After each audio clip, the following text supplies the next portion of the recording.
the people that you plug, do they pay you to plug them, or do you do it for free? Angidli umuntu vele nasheleni isangawudli. Yeah. Bengakawudli vele ngoba ngitshela ukuthi ngifuna kuqale babone lithenda la ekhaya. Isikhathi sokudla imali siyenza. Ngithatha uyidla futhi yona imali yabo. But not now. Artists ala ekhaya vele. Yeah.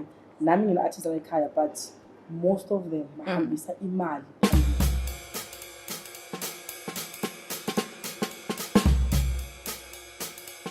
Welcome to yet again another episode of Dine and Dialogue. I am back with a different guest and I love it, okay? She's known as the 2024 Sunrise Excellence Awards nominee. I think she's nominated twice, if I'm not mistaken. She's known as the ultimate plug for young actors and actresses in our province. She's known for hyping up the crowd in different massive events in our province. She's basically the it girl right now, one might call her. And if you're wondering who I am talking about Phindy, the Real Queen. Hi. Yes, Ngiyaphila unjani? Ngibalile kuningi mara ngiyathi ukuthi akapheleli. You're also an actress, you're also a motivational speaker. Kuningi lokwendako. How do you manage to do all of that?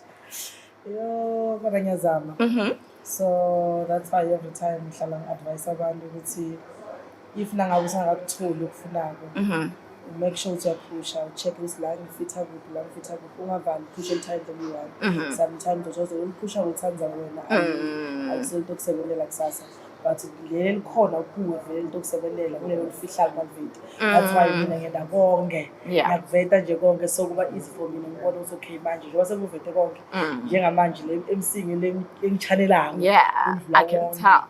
Yes, la lamanye ke ma talent lakho. Is it a recent thing, you being an MC? No. You've been?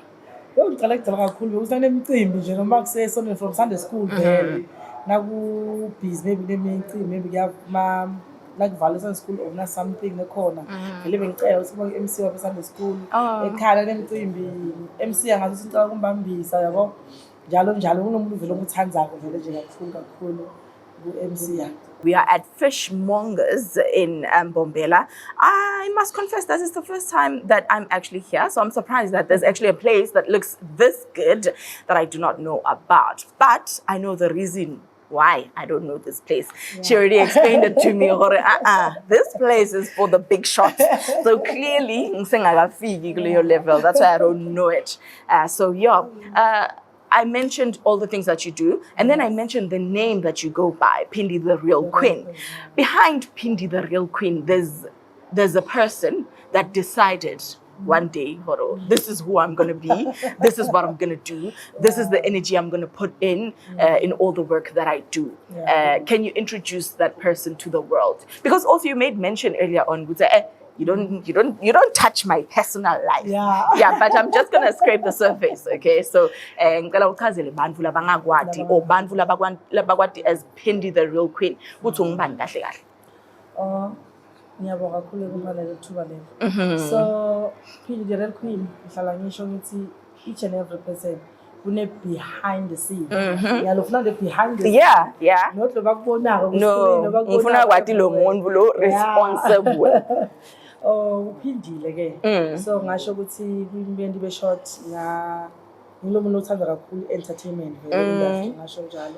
So at the age of 12 years ngasho lela batali ngasho njalo mama. I'm sorry about that. So bengihlala nayo vele. So I think it was around May, 1 May. Kwamele ukuthi ngihlale ngi1 cause space manje ngikhona ukusithola zokufunda kuyohlala kumamkhulu wami ukuthi emgaluzweni because ngihlala kahle emakoko. So kwabele ukuthi ngifunze lo mnyaka lo engiqethe ngi1 ngihlala ngi1 ntombatana 12 years ngihlala ngi1 uze kushaya December ngikhone ukuthi ngimove. You don't have siblings? So now, but you had my family sometimes so but lo1 vele bekavumela ungithatha bekunguye mamkhulu wami nakhona vele ngakhulela kuye emncane ngabuye futhi ngabuya ngayohlala ekhaya vele kuma. Yes. So ngabakho ukuthi vele space ukuthola kahle kahle isikole bekude by then. So that's why I have to ngihlale vele ngize ngicethe lo mnyaka loyo ngikhanye ngimova ngihlala khona emgaluzweni.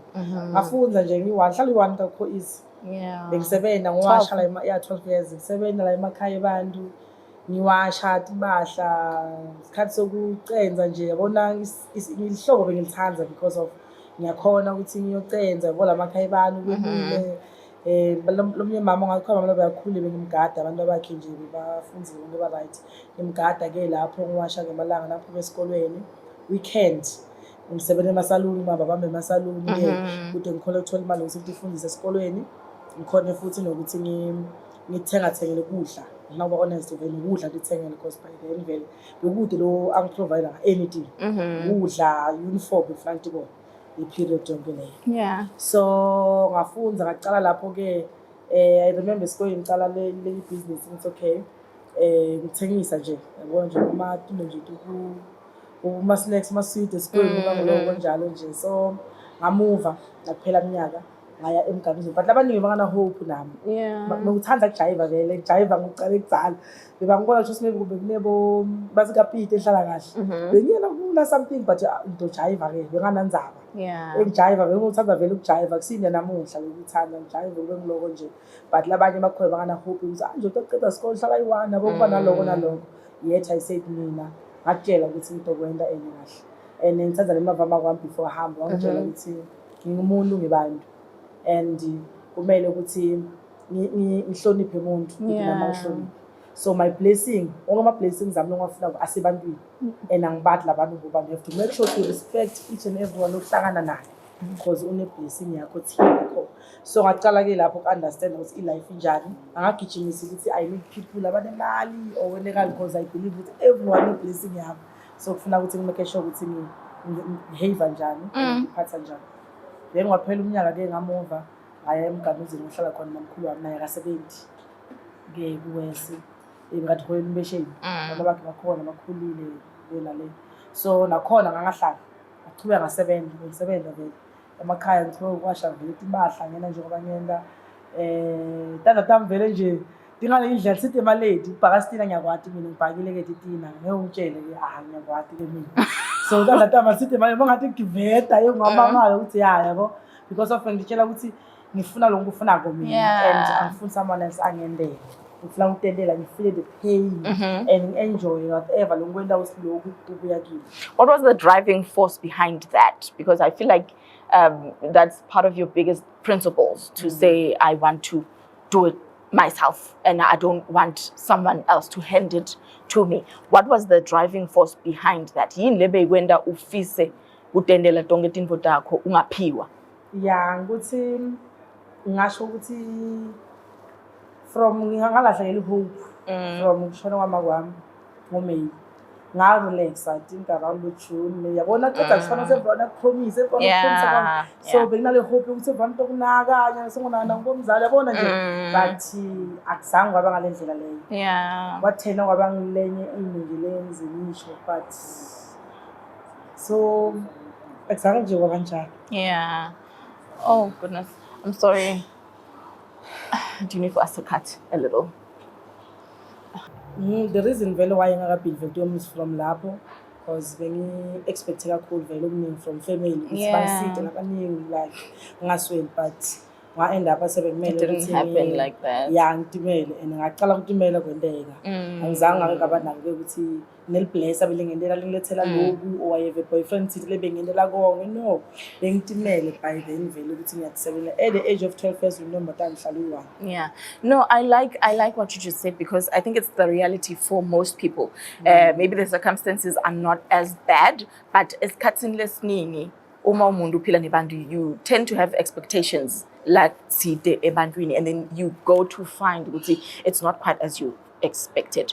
Hence lesisho ukuthi umuntu ukujikela esiswini ujika njengejwala and whatnot. So from that or from that experience yini mhlambe lo ngayitshela umuntu right now who's going to be watching that can build them from that in terms of depending on people or depending on yourself more?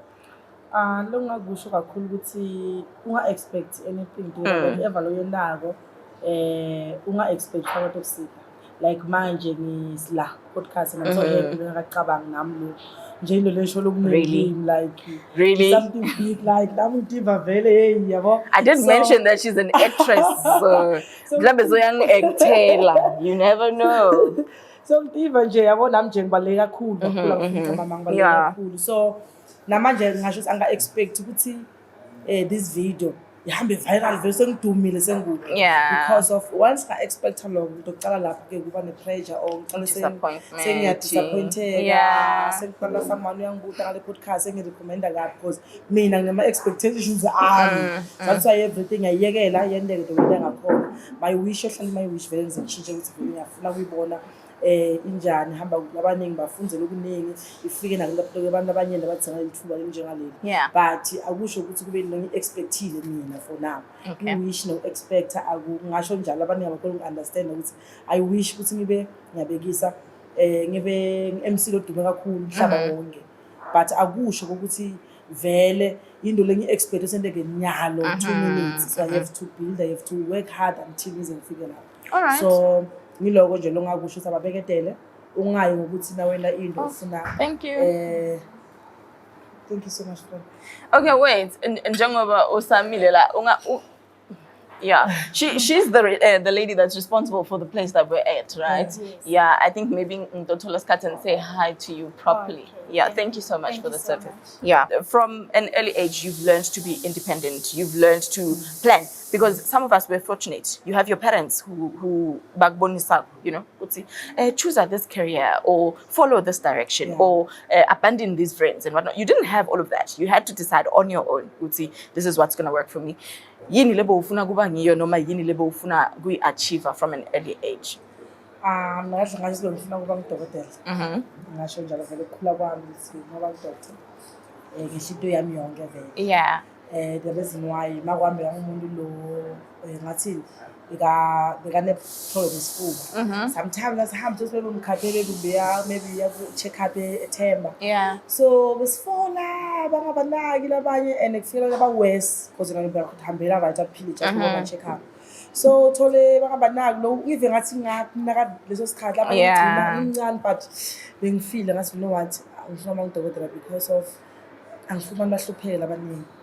Angifuni vele nje kwami bahlupheka ngamane ngicala ngabosi lawo vele ngithenga izinto elisona so bekuyinto lebengiyithanda kakhulu while ngala acting as a for part time ngithanda vele actor like kuma drama kuma theater into lebengiyithanda kakhulu then kwathi nase ngivele nje sengihlaka mamkhulu naye waba ngumuntu ukuthi akati nix akafunzi ukuthi kuphela ngoba mina ngigedi beka fostela vele isikole straight vele bayahle ngihlala khona ngigedi bengaphumi bangani vele bengide till today angikhuluma nemngani because of lokho bangani bami laba senama business njengoba ubona nasisilayo because of business that's how vele bangani amanjalo so lasesikoleni ngajwayela ukuba nebangani ngiphila nje ngalendlela leyo ngasho ukuthi ngathi tholela mina it's okay for now nangicetha nga matric ngaphasa kamnandi ngathola ibhazari ngithatha ngibele social group ePretoria la sikhoma samafomu efanya sayina everything to sponsor kahle vele kahle everything into bashapa but ngasola 1.5 jana wabusifanga ubhadale la ibhazari phuma siyophuma ngoMarch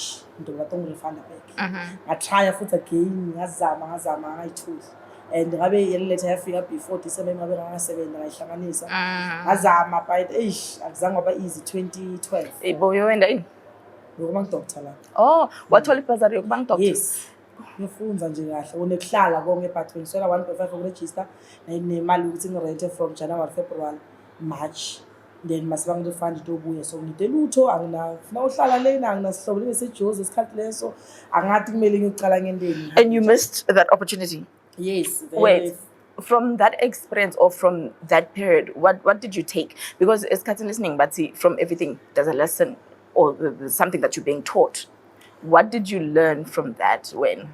Ngasho ukuthi longakufunza ukuthi when the research kanti ngikhathi ngi-apply ngabe ngenda i-research early because bani approve akona ukuthi okay ngo-waiting list ngabo I think it's close to lapho vele uDisemba ngicabanga. So lapho ngabe ngasebenza imali ngenza research ukuthi kufuneka ini kwendekeni in case bakuthatha.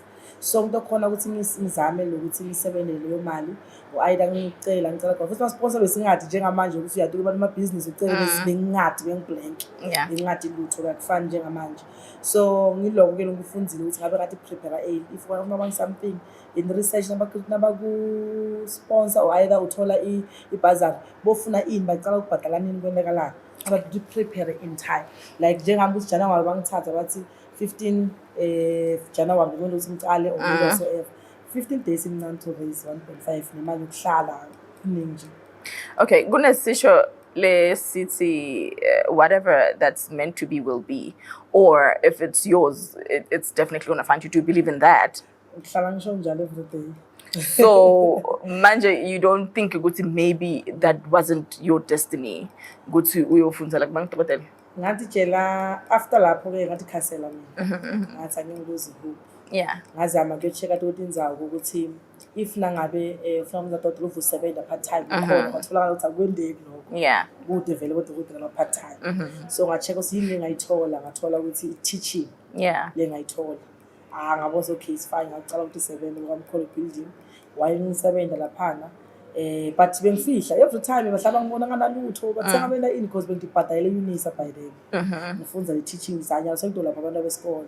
I'll make sure ukuthi sengihlulekile ngala but lo mdokotela mkhona kimi khona abantu abadingako. It's not all about ukuthi bafuna injection but the spirit nje lenaso ngasipha lo install sami samotivate abaningi so we just ngithathe le teaching ngiyende part time. Okay, So ngichubeke njalo kona ngiyathemba ukuthi siloku kwakho angeke but senguthathe ngendlela lenye ukuthi when the time is right vele nje Jehova uyawena ngendlela yakhe and ngiliyekela yena angilide ukuthi ufuna ngiphi anguthathe as like into le bed njalo ngenza yena ngithathe if nabe vele maybe bengafuneki ngiye lapho or vele bengidokotela but ngalenye indlela ngishilo ukuthi njengamanje ngidokotela ye-industry yabo.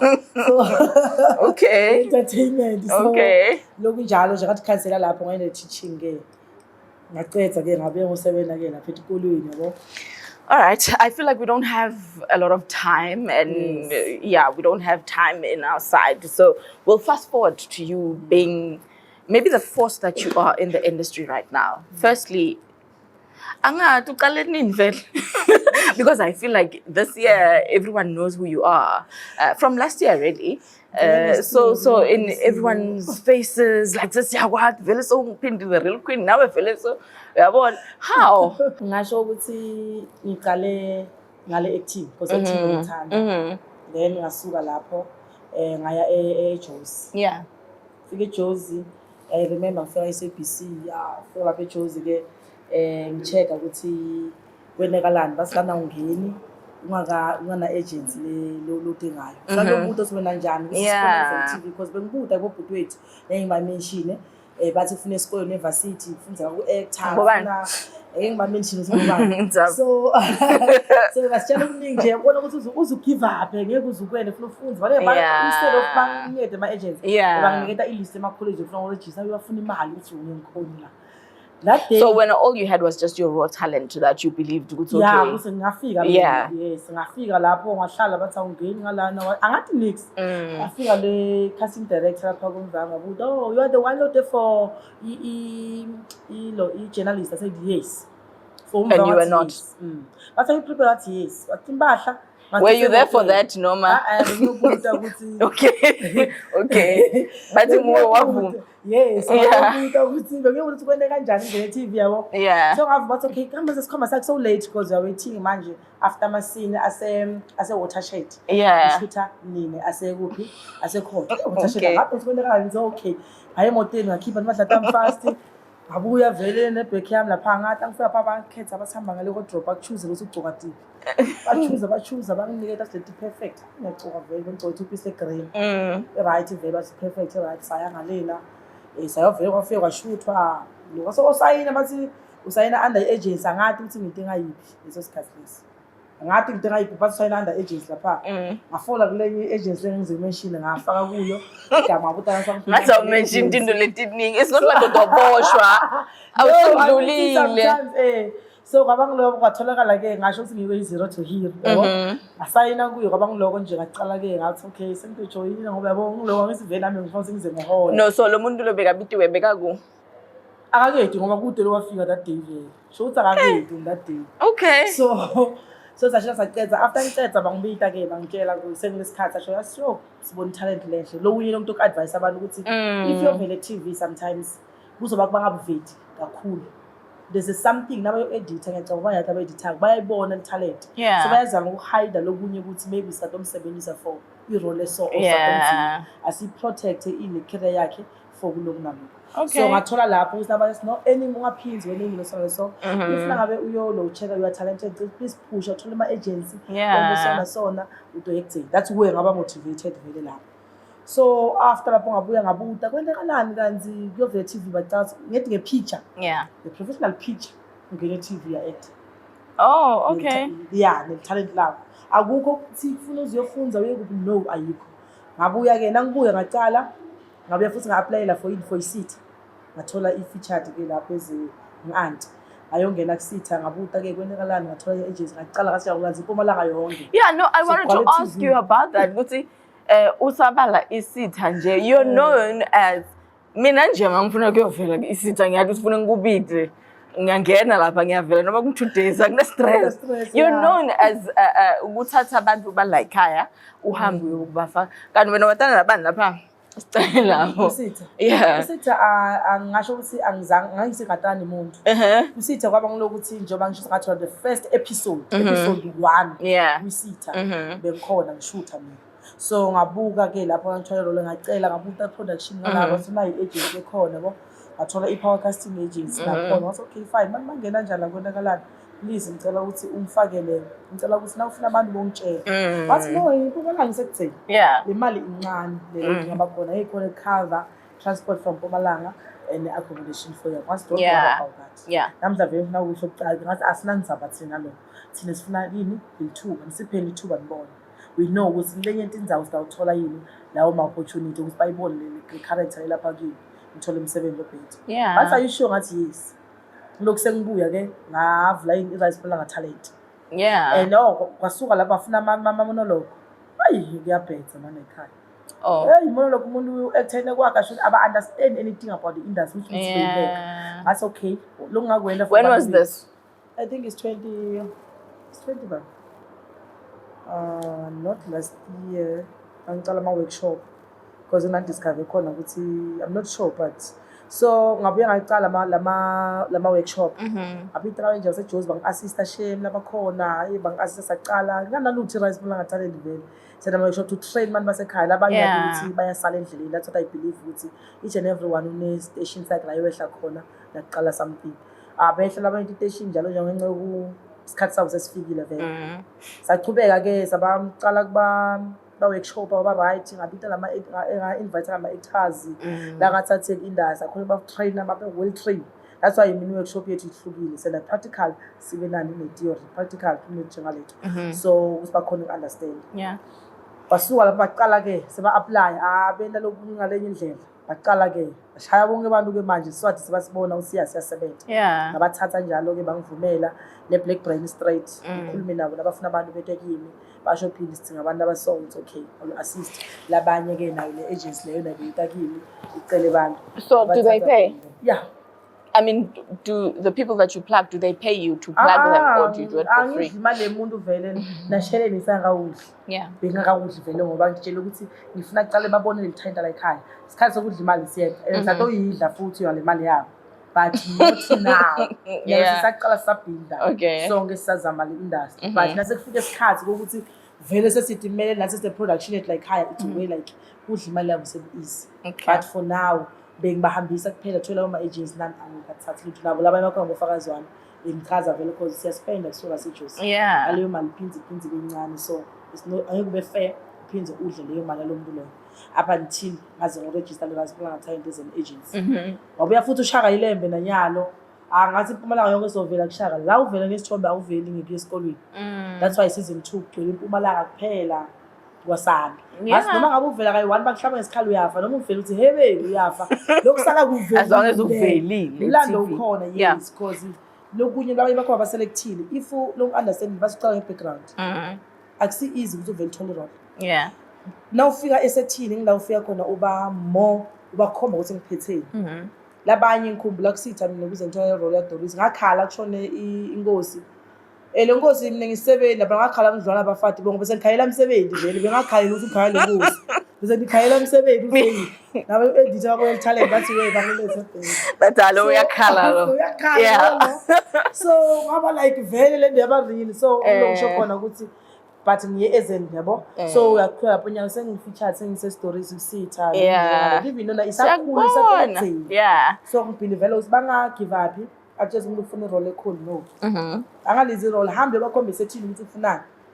yiko lokho. All right, there's something that you mentioned ne uthe wena before uyongena on TV or maybe kusonzelana nebantu laba ku TV you asked laba lo babudile lo ngafuni kubasho which might help somebody because njengoba nawe wahamba waya kobuta bona uthola ukuthi kukhona lo munye lohleli lo babukile as people that they can ask kanzi labo bantu abakhiphi information leliqiniso you still don't want to mention them yeah but lo one vele so uhambile nje emhlabeni share ngithi nje eshakala ngokuthula but bona ke bekubantu lesidume sathi bona vele ukuthi ngibo laba ethanda why do you think because that's what I want to ask why do you think people do that ukugodla information lengasita lomunye umuntu nokuthi sithanda congratulation nale fame okay iyabulala ngoba if siba njenganye sibaningi like causes ekuthaka kusasi njengaqala so everyone ufuna sibuke yena sonke Mpumalanga yonke ikhothama yena ukuthi lo like how we represent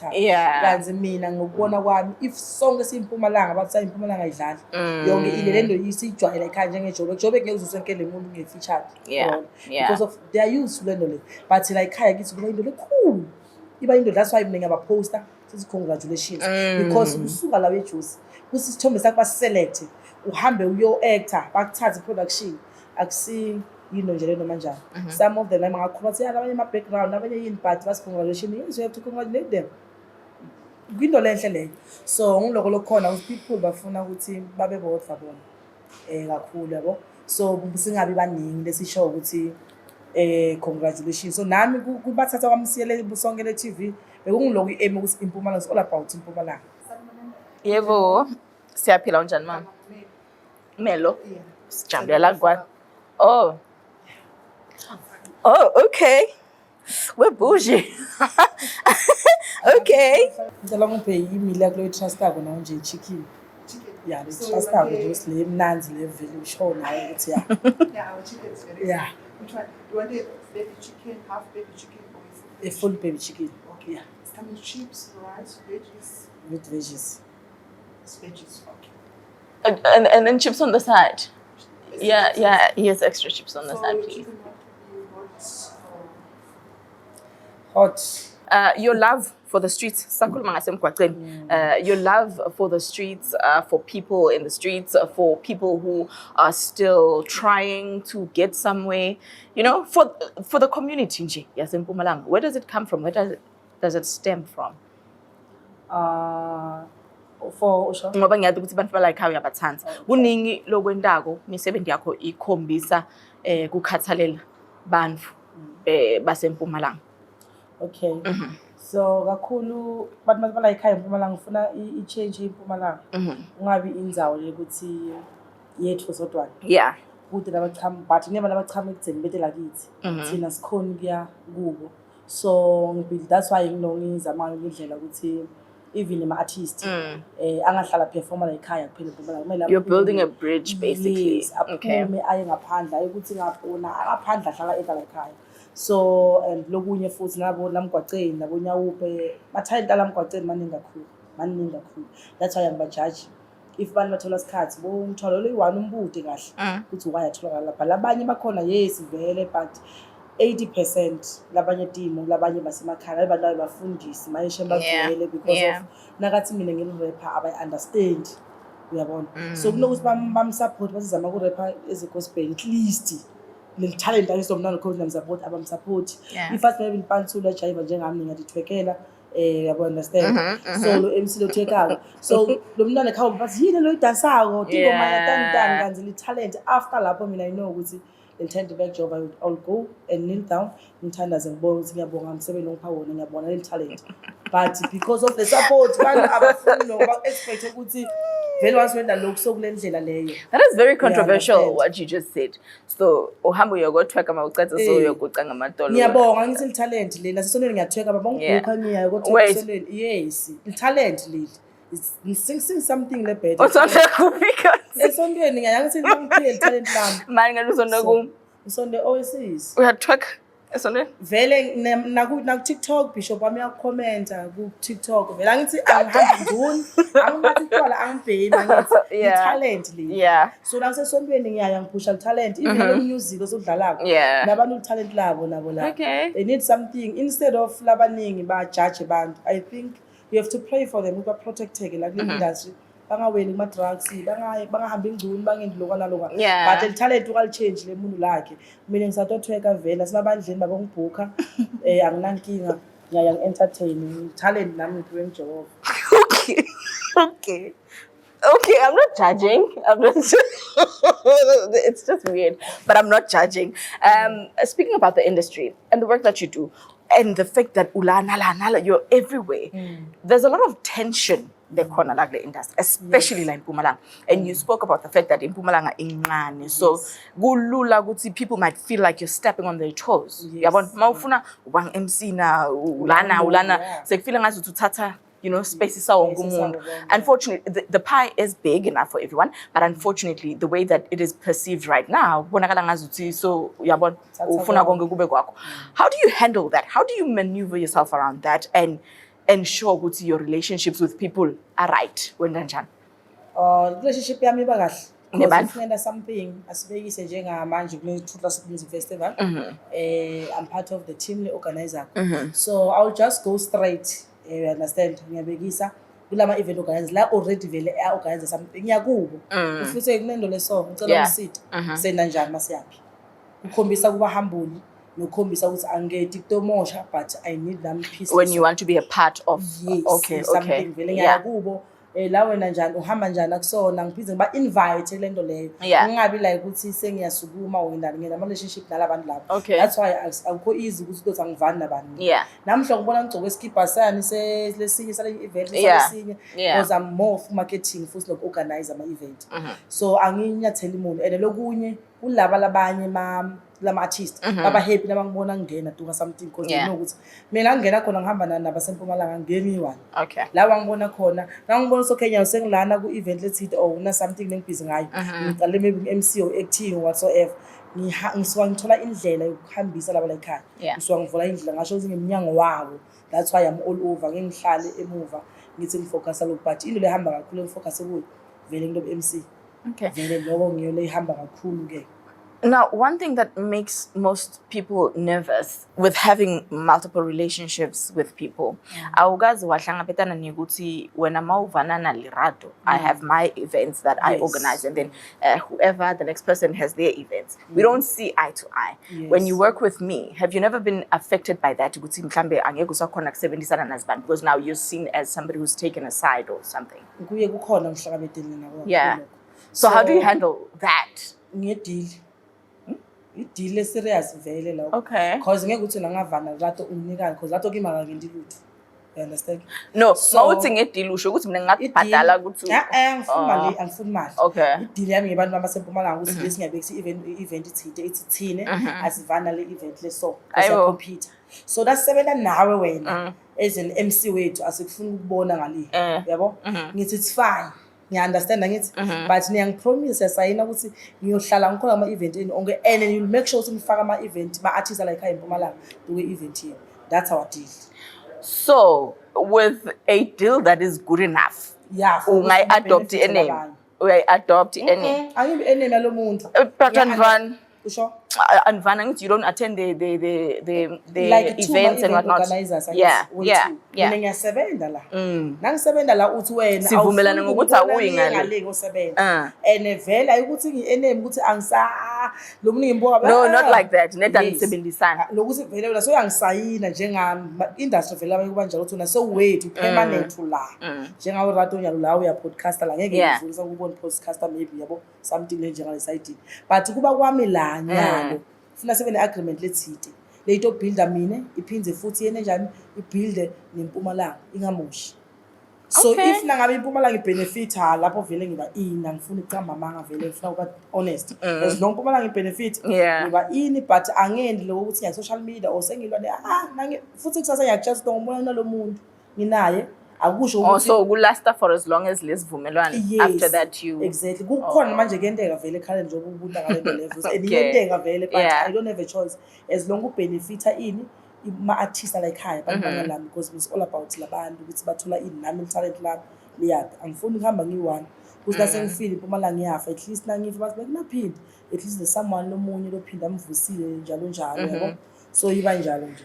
All right, now ekusebenteni kwakho you have a lot of experiences. What was your worst? Ngiyakwada uthanda ukubala amagama. You don't look like. What was your worst experience that made you feel like, you know what? Ngaba ngizange nje. Ngavuma kwenda nangumsebenzi. Ya lokhu uhambisa abantu. Yeah. Yabo lokhu sitha abantu ngaba ngizange nanyalo ngiya. Kusasekhona lokho ukuthi ish ngabe ngathi phusha. Mina ngina 2 years icala ukuthi phusha kwami usinyana. Yeah. But ngavela nganyavela vele. Senze ngivele kuthina manje nje basa negotiate busy. It might happen into no November 2 weeks on into Kenya yabo so ngiphushile mina ukuthi mina ngiphusha yabo so and ngipusha music wala ekhaya most of the time hayi wala eMpumalanga so sometimes ikufikile la kufika khona ukuthi ngigive up because of labantu basitako ngiyakusita nyalo basitile kakhulu so nangibafaka ngala ngibasita khona tholakala ukuthi maybe event okanye siba nema challenges wonke lama challenges abakhona ngibuye nibe ngimsita la abe ajikele wena abe against wena ucreate ama WhatsApp group usekuhleshwa wena sifake ibib. Okay guys, this is an experience. No buya for the experience, okay? Don't judge me, okay? Yes. We're at Fishmongers once again. So if ever you're gonna decide to come through, know that and you have to join me. Exactly. I did mention that in Dine house. So yeah. Okay, thank you. I don't think I've ever seen scandal. Because as listening, what happens is that so you're trend on social media now. We're talking about scam is bad. I've never seen that. Has that ever happened with your agency? When they give it but the social media because of every time when now in the clean. No, so you have been accused of scamming people before. Yeah. Oh. Accused kakhulu. Indzaba ngoba uthatha imali musi. Angithathi imali but lokuthi ngizame ukukhetha amathuba emsebenzi understand kufike ngasho njalo i-True Classic Music Festival yinto lokuthi vele ngabhala ne-proposal for i-youth like I was more junior sinalutho for i-youth month something for youth at least but ibe 80% bala ekhaya send them 20 like khamba siyacela and everyone akabe post na TV singathi wona akabe post just ugcina ngeligama by understand abayithatha leyo proposal sazama ukusiyaphusha but at the end waba khona nokuthi labanye bakhona ngoba nema delay somehow yet sometimes ba even kanjani so kulawo ma delay lawo but ba accuse ukuthi yonke iphumile iphindi uyidlile imali. Yes.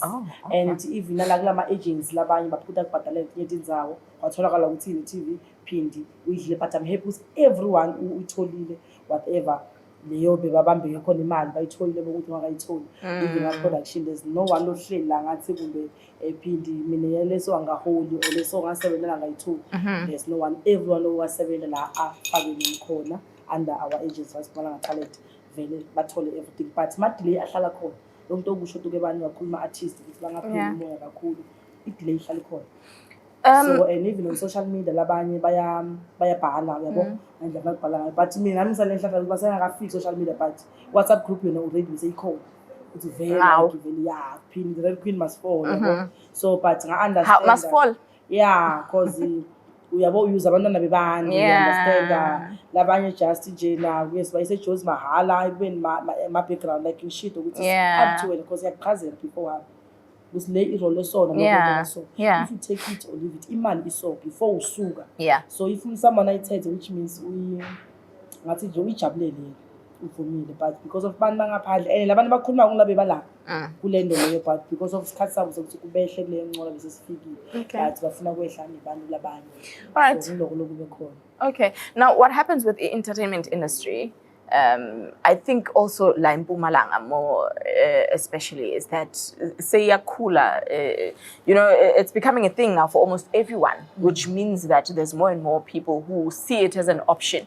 Yini mhlambe that you feel one needs in their personality or as a character trait, or yini lengidinga ukuthi ngibe nayo nje mangitotitshela ukuthi yabona manje I want to try being an MC, or I want to try being an actress, or lokudingekako nje within me.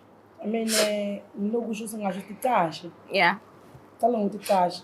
Mina ungibola ngikhona khona everywhere ngiyathanda ukuthi ticasha mina.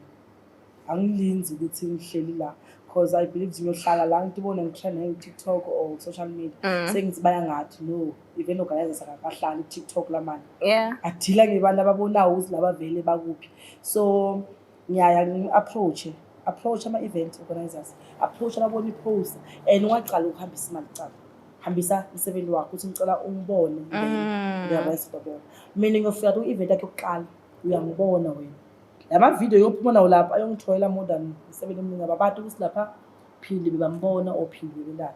I feel like that's very important. That's like a secret, because one thing lekhona like haya kakhulu is that people complain about money. Yes. A lot of people complain about money, ask us holy or whatever, and that on his own afuna ukhola linga nalinye artist alibona ukuthi yabona leli vele asingeke sihole kufana man. Okay, man, are you an event organizer? Yes. Because before ngikubuta lo mbuto kufuna ngibe sure ukuthi angeke uthathe side. I need you to be neutral. Yes. So do you feel like maybe my artists are like higher, or my creatives are like higher? They put money pambili than maybe advertising themselves and building relationships and networking and but that's what you believe? My artists are like higher. Yeah. Nami artists are like higher, but most of them hambisa imali pambili. So usaka 70 kekuthini. Yeah. Because everything ayisebenzela iyabida like njoba ula restaurant manje. Now we have to go now. Say, "Mal, what is your final service? You born now. We understand." So, get uze now. But marketing enough. Yeah. All out. It's worth it, basically. Yes. Yeah. So, nyalo so pataya ne mali yalendo lo sifakile boy charge aphe kujini.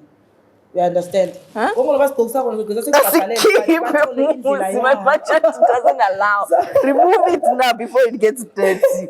So you see, ukuthi bane strategy sabo. Marketing enough. So now my artist age, akati market enough lo ukuthi utibone ukuthi abona manje vele I with the mali le nyalo vele ni charge and ungajaga ukuthi compare ngeke ukuthi compare le artist lelibona uselambi. So abantu market bayekele imali and labanye bakhona uyabacela ne uthi ngicela ama mina ngisebenza nabo njalo ngithi ngicela i-quotation yakho akumi i-quotation yakhe. Sometimes unga complain ungakhala uningi nakaqeda apha le mali yakhe ibe incane ukhothwe ngibani mara yena ukhothi exactly. You understand. So banande futhi bangabona ilogo nto kusho lo wabona ilogo department basi event yabo ayisiyabo funa bakwathi logo nami nje kusho ukuthi sima artist asekeleni ukuthi sabona ilogo department to ke event ya someone else sithi yethu event abasitashi ngani. Okay. No. Akumele bafuna kuqala understand kungena i-department support ingene ngendlela thithi ngento ingene ngestage ke wena so stage usibaqasha lapho kule event. Okay. You understand. Or ingene uthi mina ngiyobhadala ini ideko unayo wena ideko ulartist wena ku thosi manje ama-artist le event organizer vele kuphela ka afford ukusatha sonke seMpumalanga. So kuba ngiloko sometimes abayekele lokho zame ukuthi phatha and lokunye sibambisane. You know what, I feel like esikhathini esiningi what we talk about is bantu baseMpumalanga and what they do, which is wrong, which is iqalisa imali phambili ukuthi compare and whatnot. But maybe let's switch it up and rather answer, because you sound like you have an experience. Yini mhlambe umuntu lekufuneka ayende to benefit without asking for money? Yini lekangayenda to make sure that nabo they benefit from being a part of the event. If ngitothi ngicela kuto perform I'm still new, I still want to prove myself to people and whatnot. What am I supposed to ask for as a priority? Once ngake ngaposta nami ngathi i-challenge bakithi bo-MC noma-event organizers. Sometimes event organizer ingifaka kakhulu bo-MC nathi siyaba ne-challenge ne-stage manager for-stage manager. Yeah. Sometimes asibapheli ama-opportunity ikhona i-event yokuthi la yikho formal ngale ndlela leyo ukuthi vele kwamele ukuthi uzungamalela umuntu nakafikile leyo 2 minutes ukuthi kuva kudlala ingoma someone anga-showcase talent lakhe la.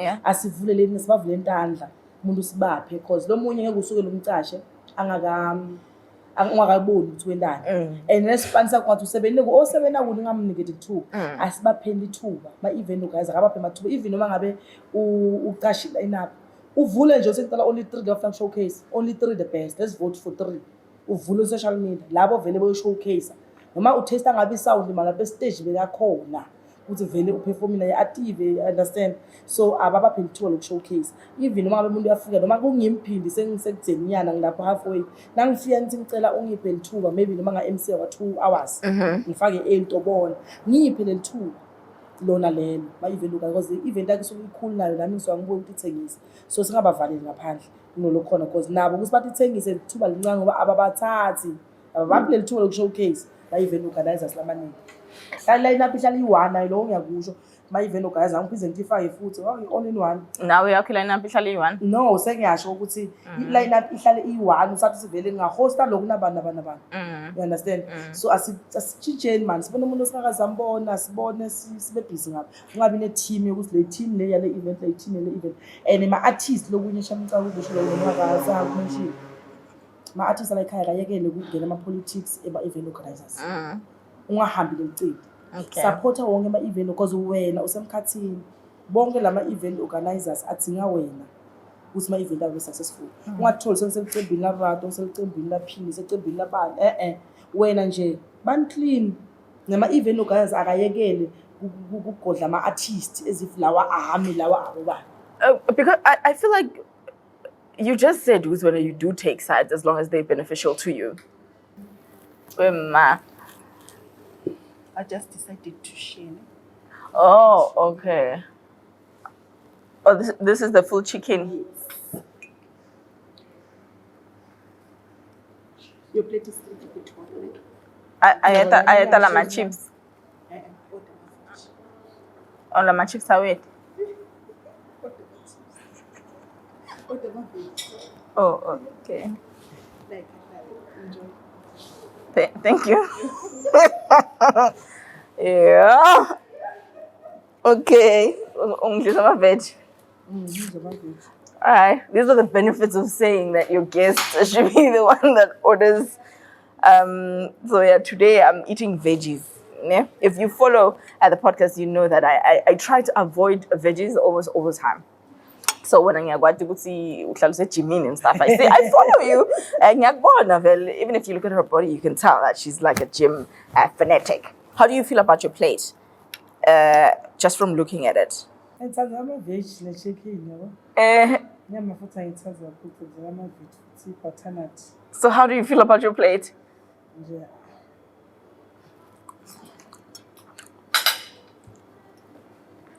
Okay. Well, I mean, just from looking at it, it seems basic. I feel bad for saying, but it looks basic. But it's very nice. The spinach is very nice.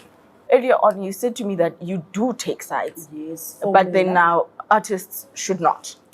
The side in Kulmela Guti, politics and side at fan. If you figure i-absa la ine-deal efanayo ngeke uzosebenza i-absa nase-Capitec ngiyabekisa. So no Wi-Fi politics because the politics iyalahlana kakhulu. No, that's why ngisho khona ukuthi le politics lengikhuluma ngayo ukuthi ngatholakala ukuthi bathi mina ngwalirato vela nginzawo, you understand? But what if the deal?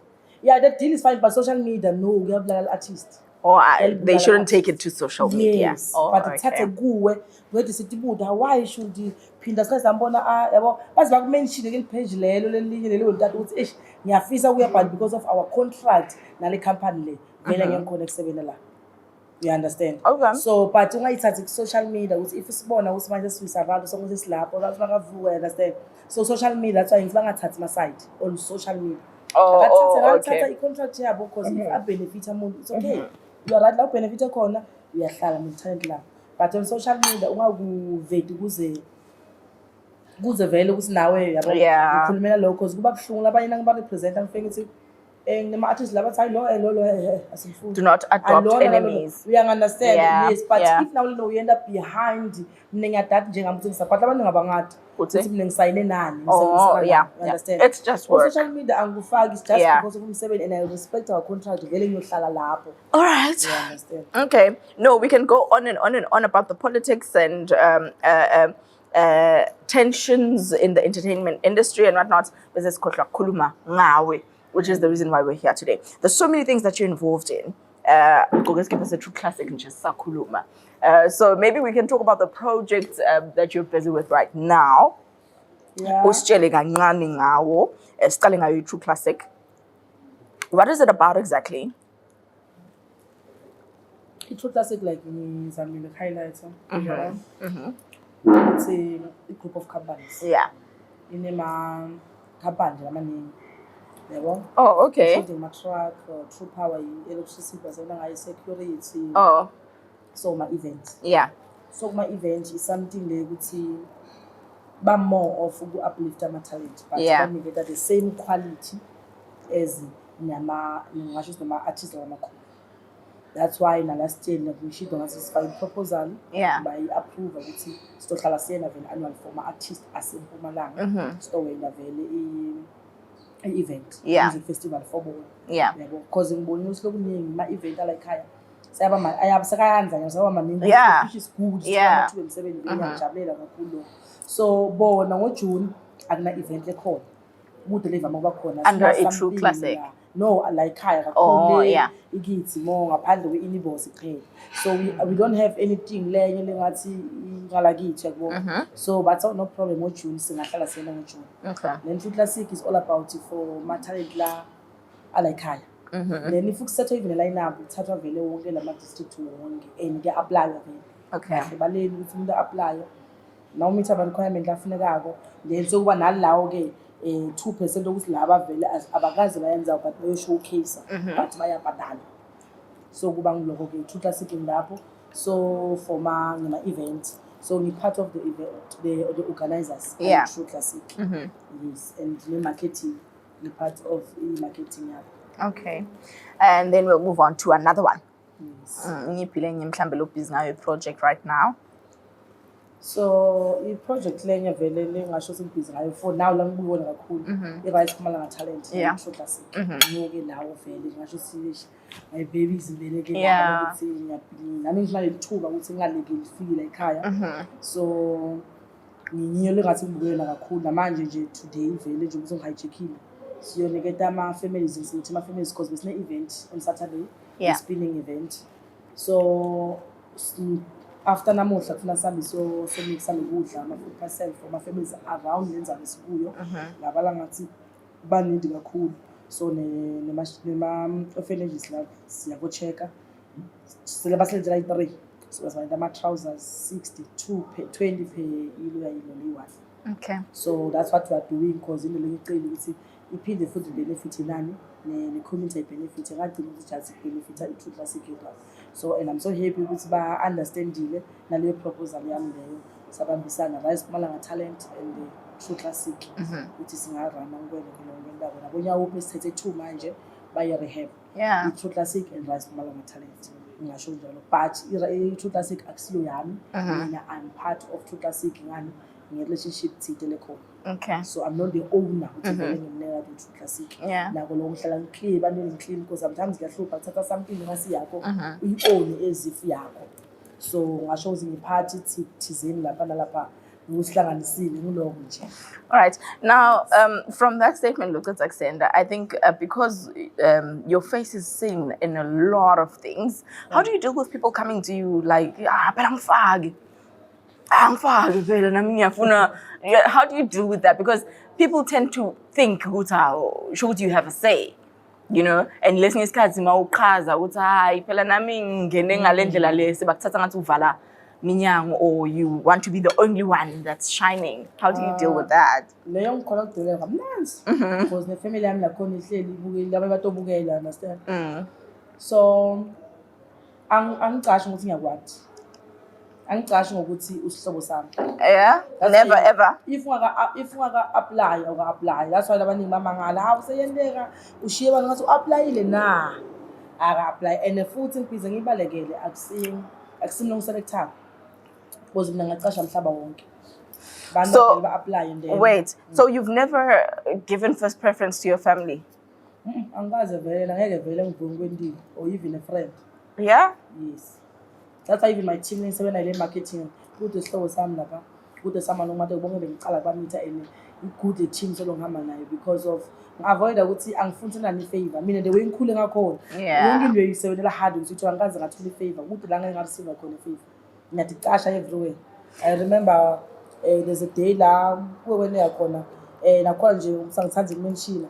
But in this conversation is full of I don't want to mention. So how can we have a conversation from beginning to finish? No, I don't want to mention. I don't. That's why sibantu siyathanda sibuka into lencane yabona ingaba yihle kube ne something ngale podcast le eningi nje longabuilda but someone ayibuka into lencane lengabuilda someone else. Yeah, you understand. Okay. So ngihlala ngibhilivela ukuthi angithandi ukuyisa mona instead of ngiyisa ngamanye ngimkhulisa. Before we wrap up our conversation, I know that you're nominated under the Sunrise Excellence Award. I mentioned this earlier on. Is it the first time? Bang nominated. Yeah. Yeah, go my Sunrise. Yeah, it's your first time.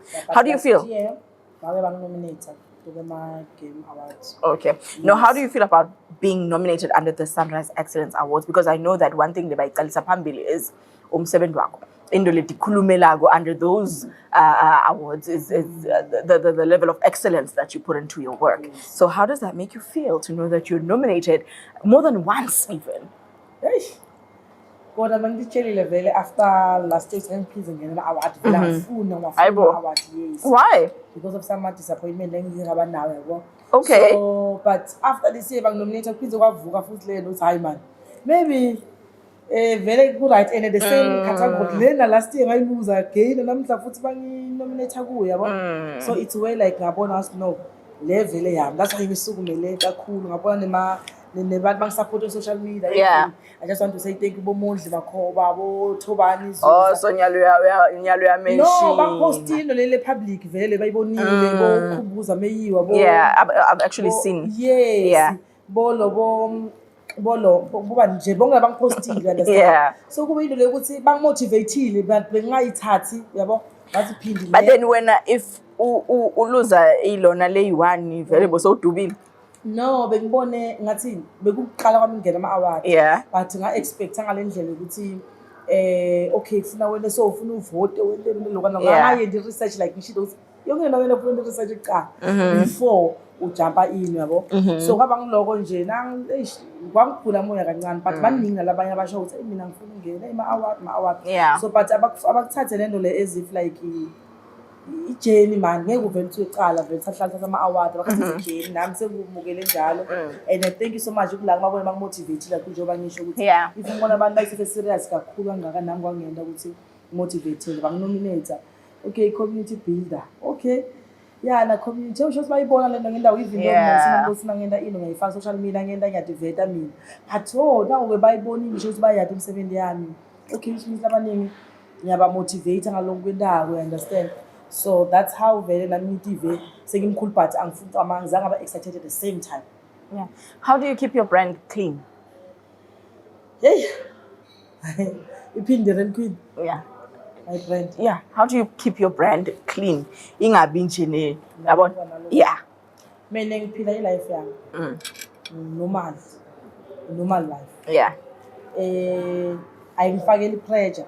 Okay. Uqala cause once ngaba honest kimi myself ne brand yami angabi angeke ngibe ne pressure. Ngihlala ngiphindi and ngirespect the brand. Yeah. Kuba easy to respect abantu and ngi-accept isimo leso sikhathi leso. Akusho ukuthi ngoba Phindy ukuthi i-event ethile okwendeka lokho abakamphivula so Phindy vele sekufuna nyorasa no official ukuthi Phindy akasebenze hard ukuthi bazame recognize just work hard until they recognize my talent. That's always ngihlala ngisho njalo.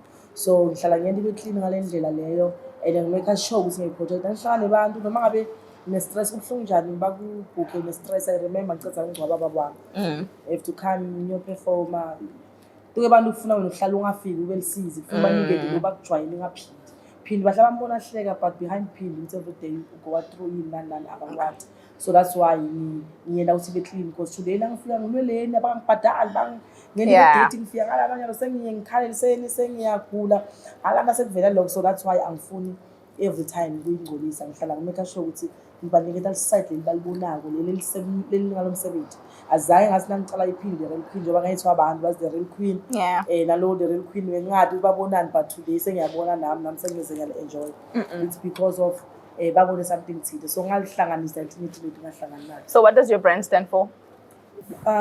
Yona ikakhulu ngoba ngisho ukuthini ukuthi ngingimake kahle ngisho njalo. Ngingimake ngibeke njalo ukuthi whatever lengiyendako ngizwakendela ukuthi abantu abami nato benefit. Yes, so abantu abami ngisho ukuthi bona nama artists la ekhaya or whatsoever ama talent akhona will benefit.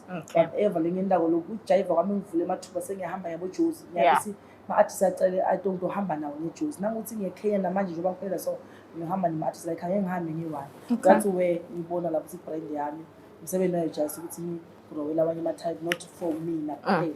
Kuvula kwami amathuba kuvula kwalabanye amathuba omsebenzi. Right. What's the biggest thing that you've achieved ever since you started your work? Yeah, the biggest one that you feel like yabona la senimana ningishayela itandla.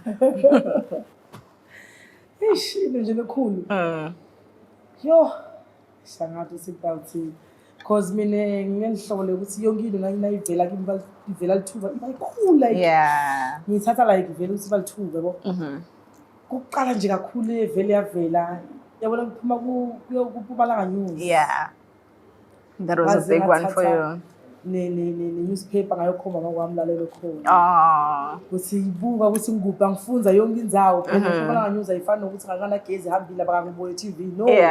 Bona ukuthi abhaleni ngami nanyalo ngize ngifake frame. Le article ilapha yabona something engiyithanda every day ukuthi sibuka today. Ngiphume kamnanzi kahle angaphumi strike phambili lapha strike yabo. Ngivele kahle nami ngalokuhle and ingami isithombe sami ngiyimvele yabo.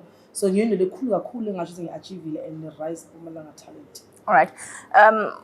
2, maybe 3 people that kind of inspire you in the work that you do. Like mawuthi uyabuka nje bantu lobabona ukuthi yabona that brand is doing a good job and I wouldn't mind working with. Ngengove mina. Uyabona ke lapho. Lapha ngifuna Mpumalanga.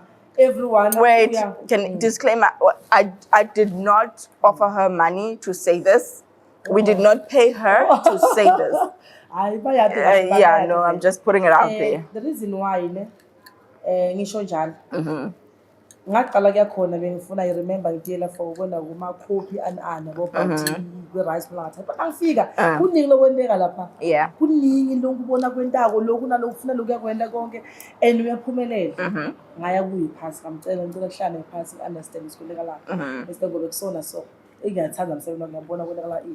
That's where the way you motivate and the way you wakhuluma ngakhona washo no business hamba so phela you have to do this and this loku naloku right. That's where ngamotivate kakhulu nama ngaqala lapha ngibuya la kuthola story sakhe ukuthi sibuyaphi. So that's where kwangimotivate vele every day and ngiyayibona ngibona ngiba like yabo shoze nikhona yaphila. So lo munye futhi kakhulu it's Mr. Zakhele Mbataka. Kuma event because of ngibonile kaningi abantu bayakhuluma bena indana niphatha kanaki mix akanankinga ke akanankinga lapho vele nje angayithatha nanzabe echubeka lokho la kwendaba lokho leto benefit ngako yena akangeni ukuthi bani wendana even knows angasithola enough time yokuhlala ephasi ngisho umsebenzi wawo sewuthanda njani kwenakalana but lapha nalapha uyangigaida nangicela ukuthi eshi la ngifuna event ke kanjani kanjani uyangibonisa kakhulu lapho but yena lokwendako lokumotivate kakhulu kuma event ukuthi akathatha artist ukwatile olendeni but as long as umsebenzi wakhe uhambi kahle naloko nje ngiyabonga kakhulu. So ngibo abantu ongazi ukuthi ngibabukele kakhulu kubo and lungile mango. Yena etseni ke lungile mango. Kuningi motivate usasebenza emasaluni thenda mal discover like iphindi angakazwa nje today ngiyamanage kulungile mango but buka yena ukuthi ngiyaphi. So nguye umuntu ongikhombe ukuthi ilife injani. today. Right, I love that. Now, because you're somebody that grooms talent, give a shout out. Who are the two most promising? And don't do that. Give me two most promising names that we should be on the lookout for. Yeah, abantu laba lengamele ukuthi ababuke ne. Yeah, people that we should be on the lookout for. People that you know, uyababona ukuthi laba kungasikutsala bayekuthini laba. I love Evidence K. Evidence? Evidence K. K. Yeah. Oh, is she an actress?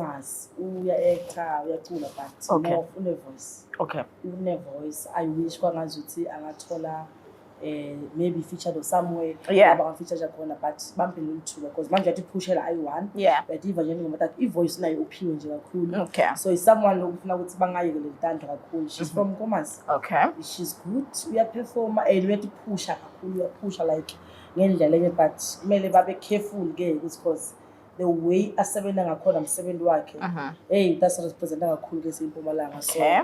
umuntu lomunye kufanele bamnaye kakhulu loyo babuke ke ukuthi umsebenzi yakhe injani. But yena uyeta ke. So lomunye futhi lokhona sengasho ukuthi oxp. Okay. Yeah, labantu ngokushaya babathi bantu but angikhuluma nabes already babathi. Yeah. It's oxp. Oxp someone lokuthi DJ. Okay. All right. But usakalithola ithuba elimncane and the way asebenza ngakhona ke naye uyachaza uyaticasha ufaka ama event wenani noma ngihamba naye that's why la ngiyakhona uhlala khona. Okay. Angikaze ngamcasha but ngilusa ngabona iposter yami uyaya. Yeah. Ngikaze athenga ticket because of ucela uDJ today DJ wami. Yeah. But angifuna ahlale kimi uDJ wami. Nasifika khona ama event bo general most people aba DJ bo bapheli ba DJ bo baningi ama artists amaningi wa DJ kakhulu. Kuye lokuthi mizo so I wish kwangazuthi angaqhubeka ne talent like ekhela kithi angahlala ukuthi just DJ wami. So someone bambuke uyegcina kakhulu because talented angikaze the artist wadlala lapha la complain so which means talent likhona leliya phambili lichubekako. So ngasho njalo and lobunye ngifuna ukubonga kakhulu mina ngibonga nje sesivala gogo sibosa. Okay. Gogo loyana kakhulu ngiyabonga ivinto noma akatholi ama flowers la enough Mpumalanga but kuningi ngayidlala igijima nayo la igijima khona. Okay. Rise million because of la ikhona and konke lokuningi nasibhizi ngako nje ukhona noma ngifenza gogo la sekuso ukhona yasukuma noma nje akasakhona but someone ngiyacabanga ukuthi recognize kakhulu ekhaya Mpumalanga asaphila because ogugile malanga ayahamba singamcelebrate sekanyokho emhlabeni. Okay. So and Mr. Macbell my vele nje ngeke shareholder yami ke ngasimala talent naye ngibonga kakhulu naye for ngasho njalo nje kakhulu for ukuthi asibambisa nomlungu but you understand and kubhlungu ukuthi umlungu yi1 uphethana nami abaphela but the way abakutreata ngakhona kungalenye indlela kumnanzi naye uzokhuluma neSwati. You understand so ngiyabonga kakhulu and Mr. Siyabonga Mr. True Classic ngiyabonga kakhulu Siyabonga Nkosi ifoma opportunities la sipha wona futhi la ifina imidlalo enzima kakhulu kufika ngesikhathi esincane but ukhombisile ukuthi understand the vision yami ukuthi ngifuna ngeMpumalanga ngifike ama artists asekhaya ndeni wafika wayidlala inzima ke lapha sima opportunity lamaningi kakhulu. I just want to say thank you kakhulu nakulokula sendela. And before we leave, we're going to do tradition here like Kaya. And Utoroba, I mean, obviously, it's obvious for everyone that's watching. But we're going to ask anyway. So from 1 to 10, what do you give your meal? And if you say 9 or whatever, even if you say above 5, no. Yeah, but it can't be above 5. I'm sorry, it can't. Just speak the truth. From 1 to 10. No, mina ngidla pumpkin manje vele ngiyalithanda kakhulu ithanga ngiyalithanda ihlita yona. Vele into niketa vele ngoba ngidlile manje ngicale ngani. So ngoba kudla la ekhaya ngiyakwazi that's why vele ngasilungu ngiyakuthandza vele ngiyakwazi kakhulu. Akusingile A list mara. No, it's not an excuse. From 1 to 10, we are reaching a million namuhla. Yeah, ibile kamuhle mnanzi kakhulu. Right, nje nayo. Angithombi manga vele. 8 ngoba la ngafika mara vele 8 ngiyakwazi. That's why I order nga8. No, I do not take her marks. They are not true. They are lies. She went from the pumpkin to Damatis. So, no, 8 as in tats. Or we're going to say 8 just for the pumpkin. Yes. Yeah, and that's 0 for everything else. So, spinach is what? 10, 20, 30, 40. So, it's going to be 8 out of 40. That's how it works.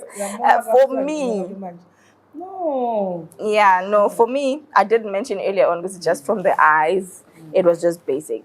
I'm not even gonna lie, it was just basic food. I love the meat, nice, tender, spicy, beautiful. The spinach also nice. I tasted the pumpkin and I regretted it because I think in tasty cinnamon is it cinnamon delivery. Yeah, no, so for me it's yeah, sour grater in the whole so I don't know if it will expose. I mean, I feel like I'm gonna be exposed because it's gonna be like I'm not used to bougie. Yeah. You understand? So for me, it's just. And I found I was a couple of our two young ladies. I don't try it very little. Yeah. I'm not good like I show you sometimes. It's Yeah. not one is out. If you get maybe a good so Lana the levels of what is it taste like. That's my mark. Yeah. Yeah, for the meat only. Yeah, I think that's that. We're done.